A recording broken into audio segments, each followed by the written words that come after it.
Jeff Teague has agreed to sign with the Minnesota Timberwolves, and it's not quite July 1st yet, so this isn't official until, of course, tomorrow, but they've agreed in principle. It's a 3-year deal. We don't know the money yet, but clearly the Timberwolves can afford somebody like Teague.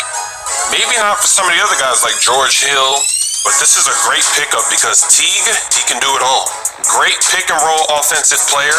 He can shoot the three. He can make layups. He can even dunk the ball. Sometimes he dunks it.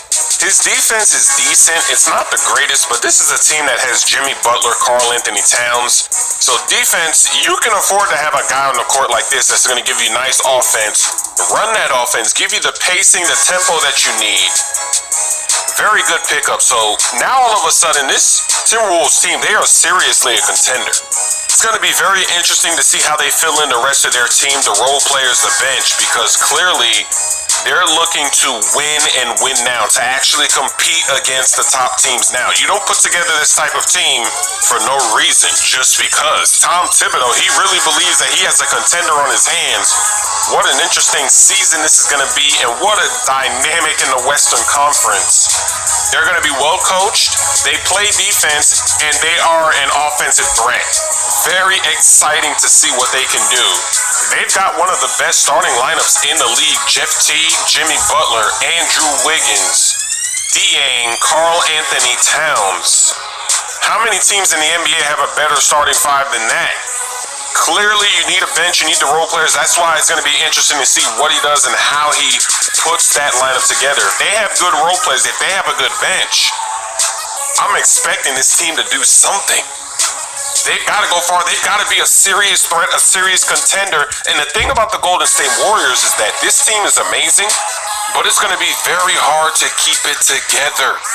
You see that Andre Iguodala, he might leave this season. If he leaves, they're not as good as they were last season. They're still good. They're still great, but they're missing something special. And then will they be able to hold on to somebody like Livingston? You know, McGee probably won't be there. So a lot of these teams, I think their strategy is wrong. When they're looking at this and they're saying, you know what, maybe we should rebuild for the next 5 to 10 years. They don't want to compete now. You can beat them now. You just got to put together something special like what the Timberwolves are trying to do here.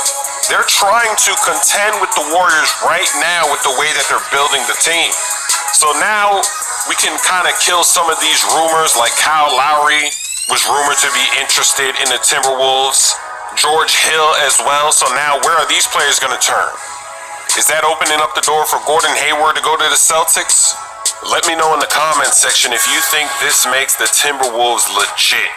Can they seriously contend with the Golden State Warriors? Will they actually be a top team in the West, or will this fail and fail badly? Oh, I got into a fight with a hippo in this game.